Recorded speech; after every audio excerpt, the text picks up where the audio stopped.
Last episode, author Chris Claremont took an issue to recap who the X-Men were. Not just their names and powers, but their personal individual stories as well. Most important to our Inferno focus was the matters regarding Alex Summers and Madelyne Pryor. Alex has for some time struggled with the use of his mutant powers. He absorbs ambient cosmic energy, which he can then release as devastating plasma blasts.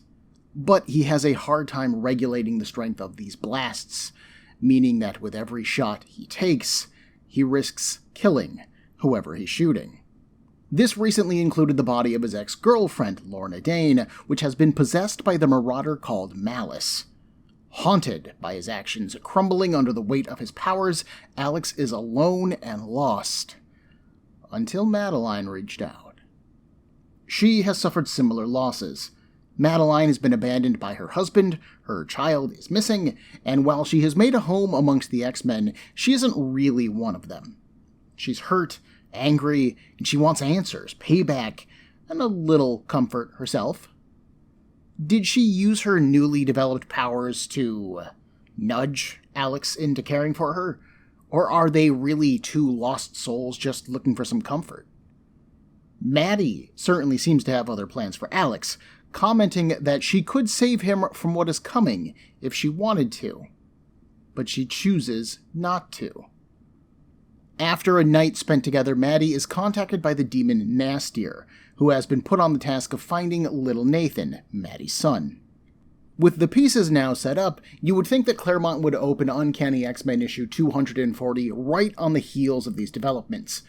But instead, we're at the Rainbow Room in Manhattan, where Alex and Maddie are dancing the night away. They're both dressed well, they've eaten well, and they have the place to themselves. It's been a wonderful evening, despite the muggy heat that has enveloped the city. After several bits of sin-based wordplay, the pair are just about to kiss when they're interrupted. A group of paranormal investigators, and holy crap, I'd forgotten about these guys. They appeared previously in Uncanny, didn't they? That's a little... Give me just a second. No, this is actually their first appearance. Wow, I really feel like I saw them before this point in time, but that's what happens when you collect comics backwards but read them years apart. Anyways, this squad is making a ruckus, claiming that the building is taller than it should be. There's some infighting over how this is possible. After all, buildings don't grow, and our leads head over. Alex asks if there's anything that they can do, and the point man for this team blows him off, and quite rudely. The maitre d' then kicks them out for disturbing the restaurant's only guests. The paranormal investigators protest this because they don't want to leave their expensive equipment behind, and he tells them to get it in the morning. Now, leave. And when he shouts for just a moment, and only on a portion of his face, we can see that it changes. The maitre d' then turns back to Alex, completely normal in appearance. He apologizes, and in the background, the investigators are piling into the elevator. They note the strange murals on the walls, depicting the monstrous demons. Those weren't there before. As the doors close, the investigators begin to scream. Engrossed in his conversation with the maitre d', Alex doesn't notice this. But Madelyne glances over her shoulder, her eyes thin slits. She then moves outside, surveying the top of the Empire State Building with a standing telescope. Standing telescope? That seems like a weird thing that would just be sitting outside of a restaurant. I mean, maybe it was left by the investigators. At a distance, the Empire State Building looks completely normal. But up close, when you can really look at it, the antenna on top of it seems oddly alive. Like maybe it's made of flesh and bone. Alex gets Maddie's attention, and they go to leave, entering the elevator themselves. Alex finds the glasses from one of the investigators, those of a woman named Dr. Milan. He's surprised that she dropped them and didn't pick them back up, but Maddie is unconcerned. She probably just didn't need them anymore. Behind her, the mural on the elevator wall has changed again. This time, the demons wear the investigators' clothes and proton packs. and one of them is clearly Dr. Milan, screaming. As the elevator descends, Alex comments that the wind actually sounds like screams, but Maddie distracts him with a kiss. Then they're suddenly teleported around the world, and back to the abandoned town that the X-Men call home. Here it is daytime, but Alex hopes that they can continue their lovely night. Maddie, however, excuses herself. She needs some time alone. Alex curses himself for a fool as she leaves, thinking only of his own needs and wants and not Madelyne's. But what could he do to help her? Then it suddenly comes to him, and he rushes off. My name is Ben, and this is Comic Book Breakdown, episode 24.8 of the X-Men's Inferno crossover. Payback is big.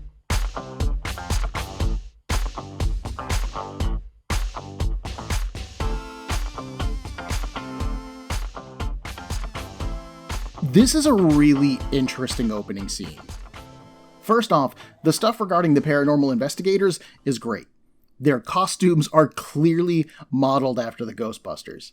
When I said that they had a proton pack on, I mean it. That is clearly a proton pack. But the cast shares no other real similarities. There's no name-based jokes or physical appearances or anything like that. I've wondered previously how big an inspiration the Ghostbusters movie was for some of the demonic shenanigans that we see going on in Inferno, and here we clearly have Claremont directly nodding and winking at the concept. And then they're killed, and whoops! I have to take some points off here for this moment, just for repeating the basic elevator scene that we saw only an issue ago. We got a growing building, we have an elevator stealth killing again. We've seen this already, Mr. Claremont, and I won't say that it's super old, but it just seems weak. However, there is a new dimension to the sinisterness of the scene here, and I'll give credit for that. When that tourist family was killed last issue, it was the random act of a demonically possessed or animated building. But here, with this issue, Madelyne's behavior indicates that she knows that this is happening. So let's talk about Madelyne. Up to this scene, Madelyne's new role as a villainess hasn't really been solidified. To the best of my knowledge, she hasn't done anything in previous issues that you would consider evil.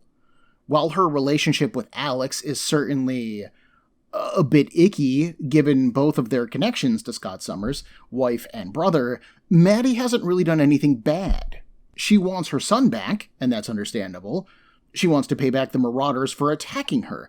And, so do the X-Men, so that's understandable. These things, these desires, they're not bad yet. And then we have this scene. First off, Claremont litters the scene with coy dialogue between Maddie and Alex regarding sin, evil, darkness, hell, all kinds of stuff. Stuff along the lines of, "It's hotter than hell out here! You're beautiful as sin," Alex says.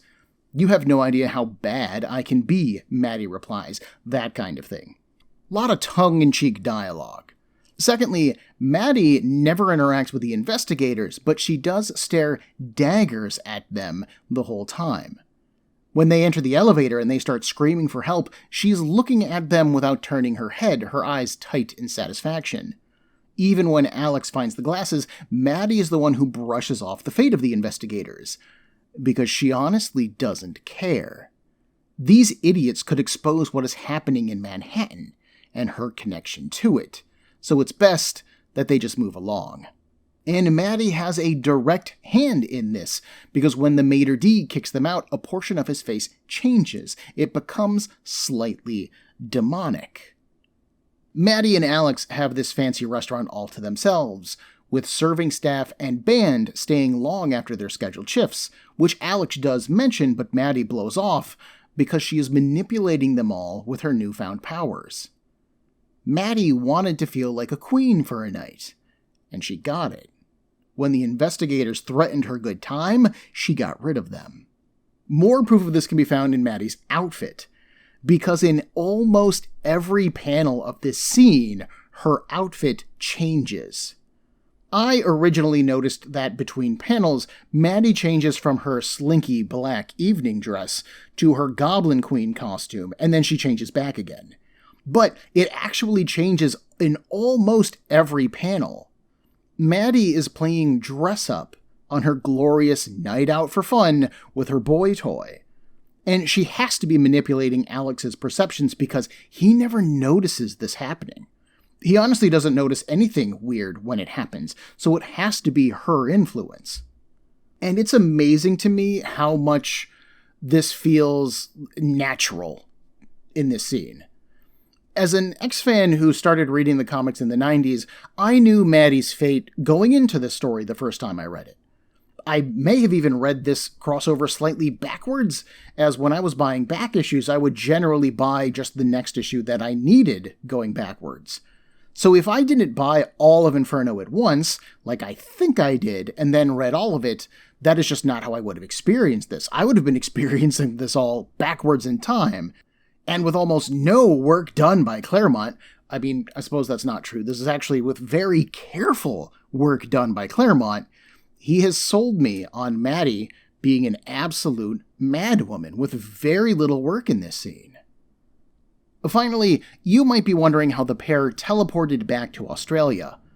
Well, when the X-Men liberated their town home from the Reavers, they also liberated a man named Gateway. Gateway is an indigenous Australian, and he is also a mutant. When he spins what is called his whirligig, which is a length of rope with a stone at the end, he can open portals to pretty much anywhere, it seems. However, Gateway doesn't talk. Sometimes he doesn't help. His motives are his own, and he pretty much just does his own thing. So when our happy couple returns, they are as surprised to be back in Australia as we are, commenting that some function of his powers must have let him know that they needed to return right then. Given what little we know about Gateway, this is totally plausible. Personally, I can't help but wonder if Maddie either contacted him or gave him a telepathic compunction before leaving. I find this idea a bit unlikely, as I don't remember anybody being able to read Gateway's mind, but I certainly can't rule it out as a possibility either. We'll see eventually that Maddie has powers greater than anybody expected, so I could see her maybe being able to pull this off, and she's clearly messing with Alex's head at the very least a little bit. I also wonder if Alex's suddenly helpful burst of inspiration at the end isn't an idea that was left by Madelyne as well. This moment is the start of the chain of events that is going to send the X-Men back to New York City and into the Inferno. Where was Maddie off to in such a rush? Well, when we return to the comic, she is back in New York State, specifically the cemetery of Bard College. Maddie stands among the gravestones, staring at one in particular. She is dressed in her Goblin Queen outfit now. The look of it is all black leather. She has on thigh-high boots and a bikini bottom. The back of it is a lot like a mini loincloth, but the front is just a small piece of leather. Her top rises up, exposing a lot of underboob, like a famously large amount of underboob, and it covers her neck, collarbone, shoulders, and the lengths of her arms. A golden brooch rests in the center. Sometimes it's red, but normally it's depicted as golden. A large, torn, ragged cape billows behind her. Her outfit overall is really sexualized and really over the top, but it does sell me on the idea that Maddie isn't who she used to be anymore. She's somebody living on the wild side. The grave marker that Maddie is standing at has the name Jean Grey carved on it. As she stares at it, a past image of Scott Summers manifests. He's dressed in his wedding outfit, and he tells Jean that he's ready to move on. He's ready to start a new life with Maddie. She sneers, whispering angrily, "Liar." Then the image of her and Scott getting married manifests, focused on their vows. When Scott swears to love her and forsake all others, she cries out, "Liar!" She points at the tombstone, accusing Jean of ruining her life. A blast of psionic energy erupts from her mind, and it smashes the stone to bits. Nearby, two older folks look on in horror. These are John and Elaine Gray, the parents of Jean. For a moment, they suspect that Maddie might be Jean. She's had so many different incarnations, they say. But Maddie proves that she isn't. Blasting them with energy, she swallows the pair up in cocoons, and when they hatch, they have been transformed into goblins, subservient to her will. Consider this their punishment for bringing Jean Grey into the world. I completely forgot that Maddie could do that. Nastier joins her here, and after some back and forth dialogue playing with each other, they move on. He is the lead regarding her son, and they vanish. If our opening scene was Claremont playing coy regarding to the changes in Maddie, this scene really cements them. We can clearly see Maddie's focuses. She hates Scott for betraying her love, and she hates Jean for, existing, for being Jean. She lashes out at the tombstone and then horribly transforms Jean's parents. You could make an argument that Maddie's anger with Scott is justified, but she turns her pain on innocent people. John and Elaine Grey didn't do anything wrong. You could have written off Maddie's behavior in the opening scene as maybe being influenced by the spell that is transforming Manhattan, or being influenced by Nastier, maybe. But we see Maddie transform the Greys of her own free will, and demonstrating a power that we haven't seen before. Even once we learn about Maddie's true origins and the source of her power, this is an ability that seems to come from nowhere. And if you think that maybe Maddie's goblin power comes from Nastier, he thinks to himself in this scene that her power is growing more than he expected, and she reads his mind and replies to that thought. Nastier didn't know that she could do that. So whatever is going on with Maddie might have had a source in the Big Nasty, but she is beginning to grow beyond him. Back in Australia, Rogue and Longshot are spending the afternoon skating. Rogue has taken to it like a natural, having borrowed the skates and her shiny, revealing outfit from Dazzler. Longshot is having some trouble staying on his feet, though.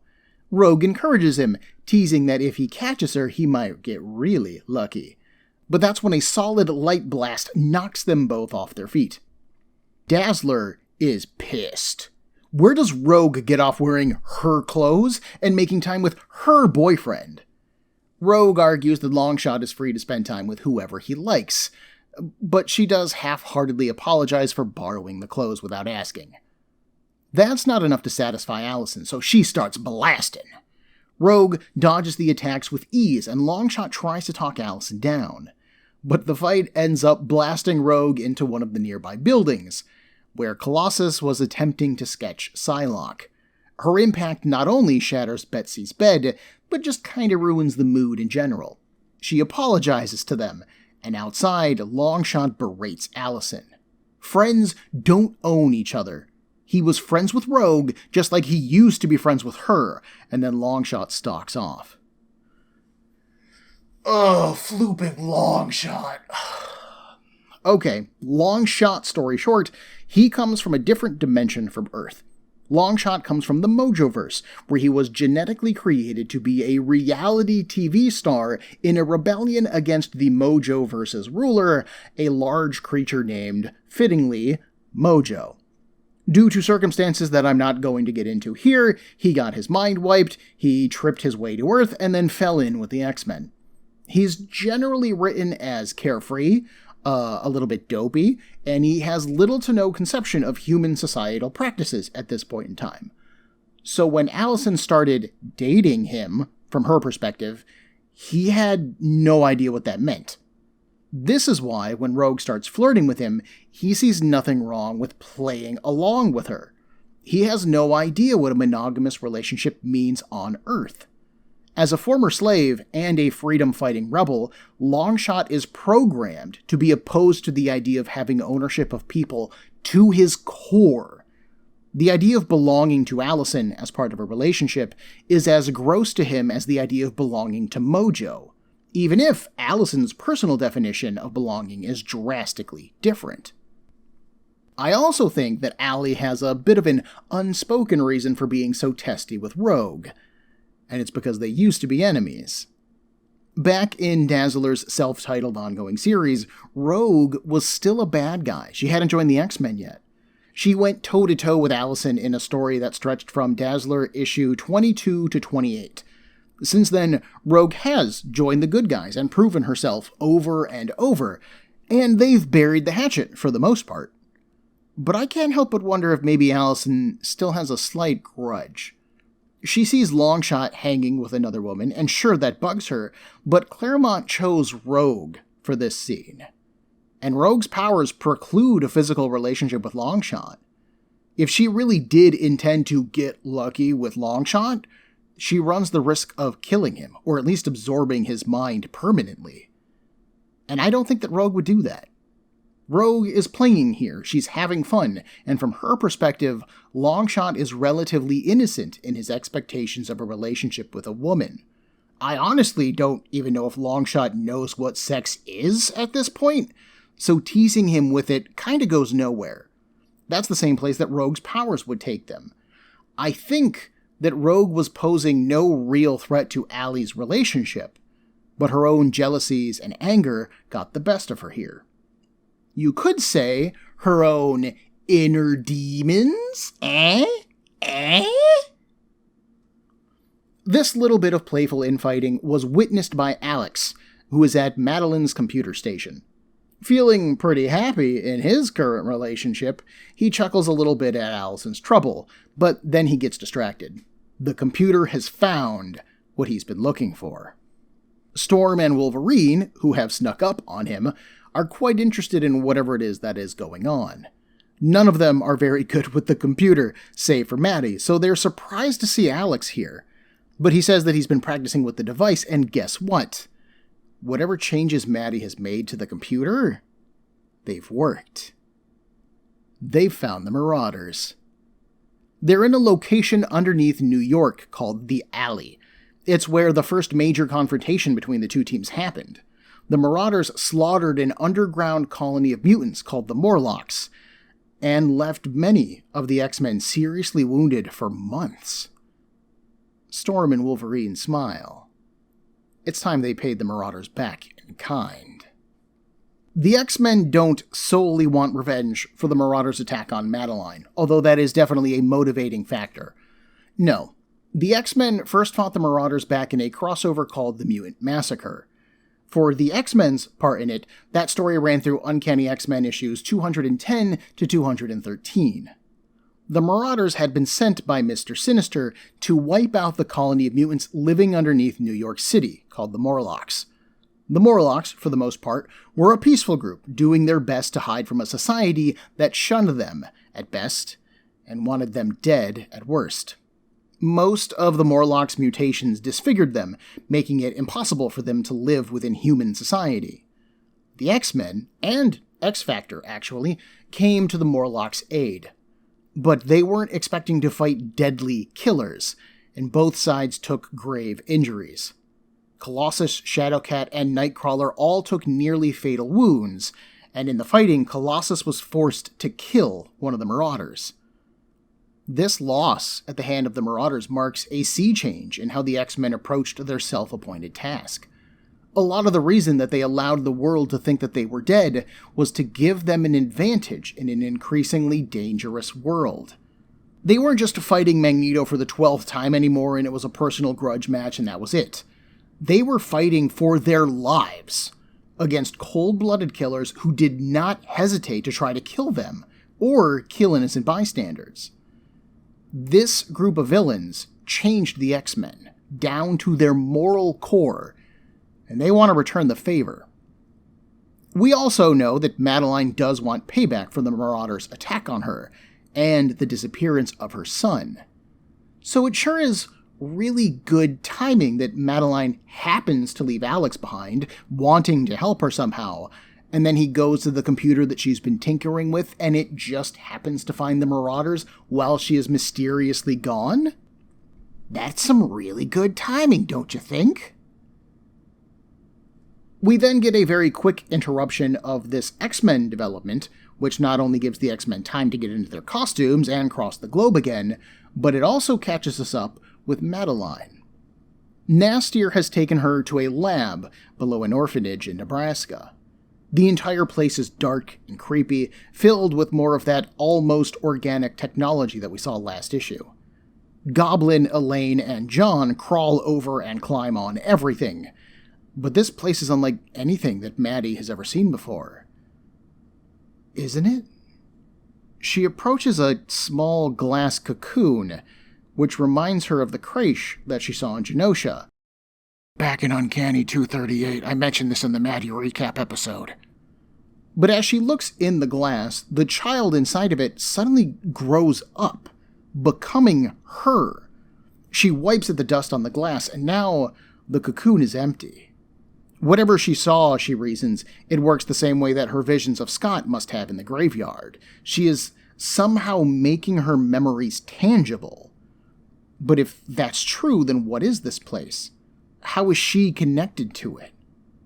Her eyes settle on a screen, and it reads, Mode 1, Trial 1, Line 1, Primary Replicant Research, Codex Identity, Madelyne. Dramatic reverb. We'll come back to that, because we then jump to the alley where the Marauders are cleaning the area up. Sinister is moving them all here, although they don't know why. Theirs is to do and die. For the uninitiated, how's about a lineup of the Marauders? As their field leader, we have already met Malice, possessing the magnetism-controlling body of Polaris. There's Scalp Hunter, who, thanks to his offensive name, now goes by the name Grey Crow, who can build any manner of weapon from the techno suit that he wears, although he generally just makes guns. Harpoon is a large, muscular man with a bowl cut. He can charge harpoons with energy, which, he then throws at people.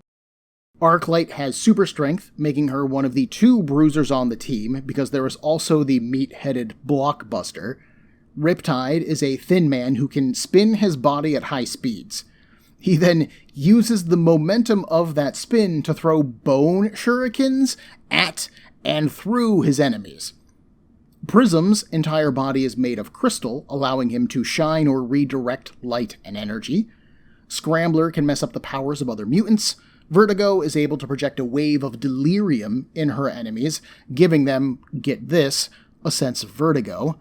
And finally we have Sabretooth, who has enhanced senses, claws, teeth, a healing factor, and a really bad attitude to boot.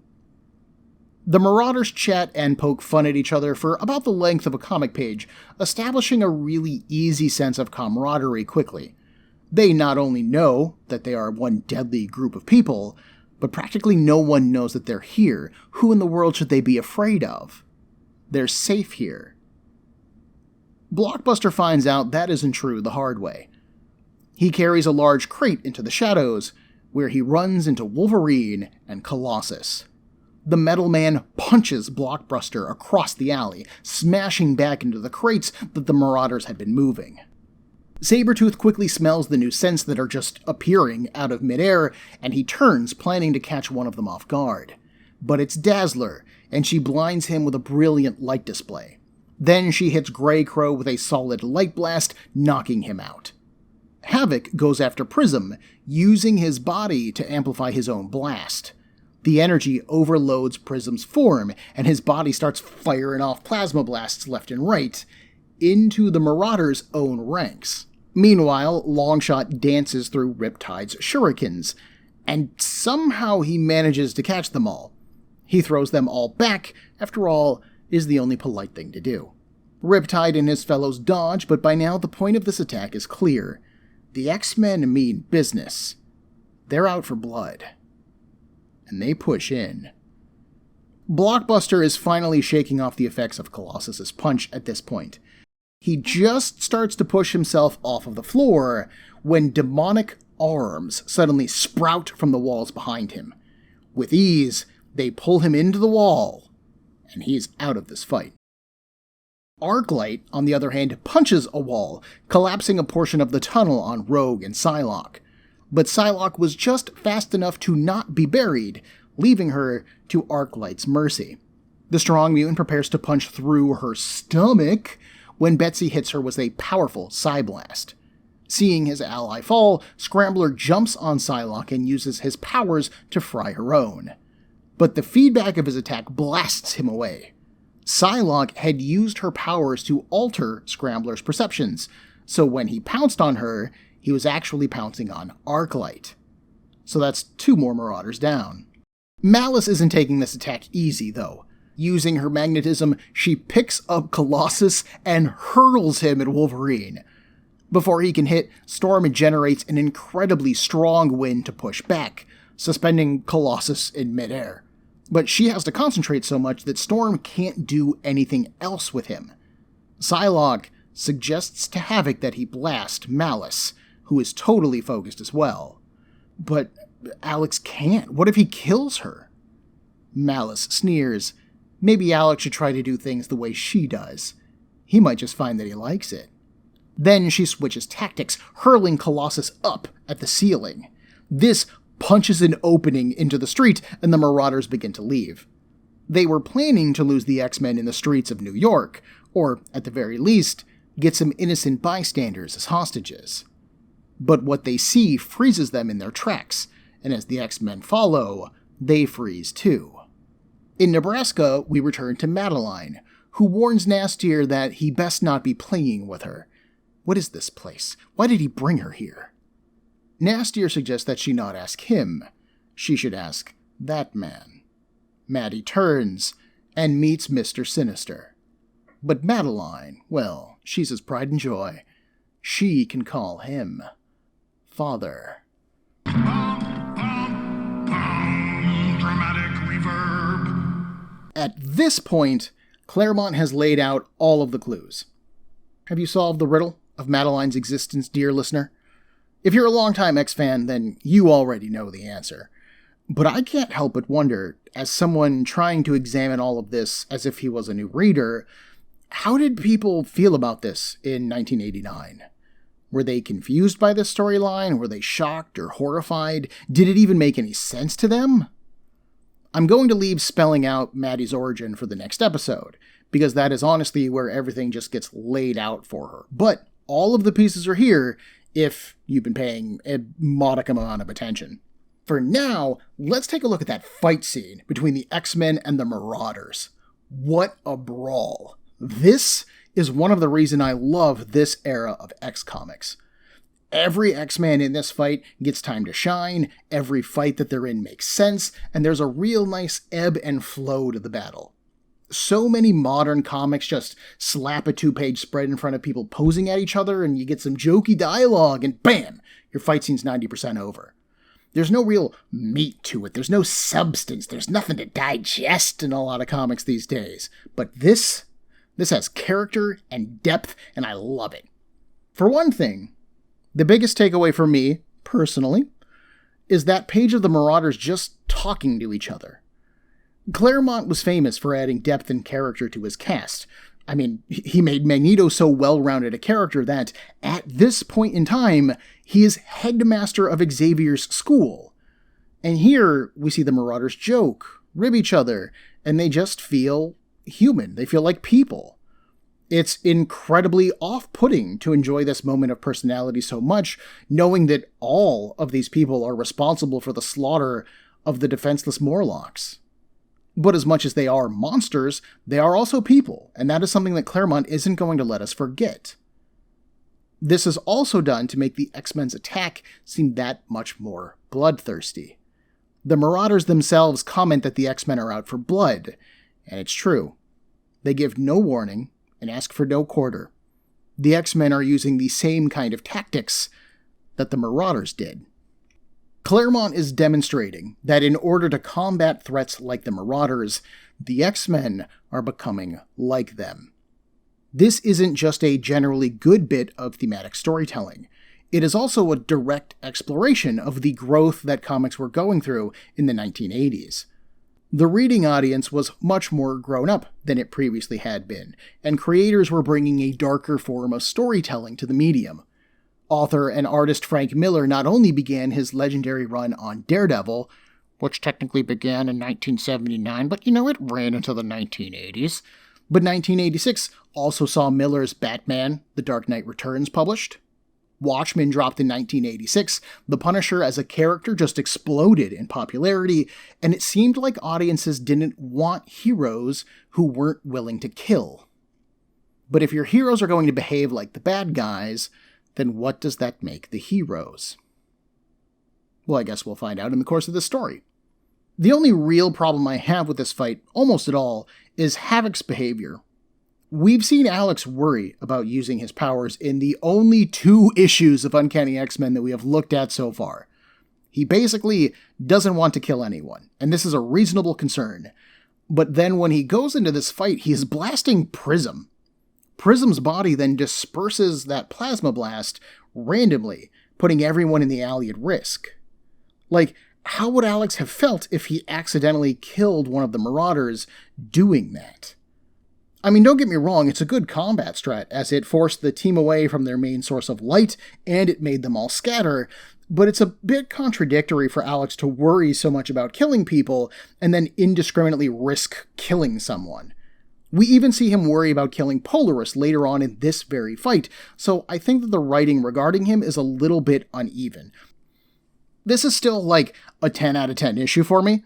All of the plots move forward, we have incredibly subtle and overt character work being done, we have drama, we have action, and one hell of a cliffhanger here at the end. And Marc Silvestri, Dan Green, and Glynis Oliver are still our art team, and I dig that. I am not going to apologize for making this episode just a single issue of Uncanny X-Men. I know that this is a slower pace than I normally like to do with the podcast, but we're looking at 40 minutes already, and I don't want these episodes to be like almost 2 hours long, and Claremont is just doing so much here. When I'm able to cover 2 issues at a time for Inferno, I'm going to be doing it like I've been doing previously.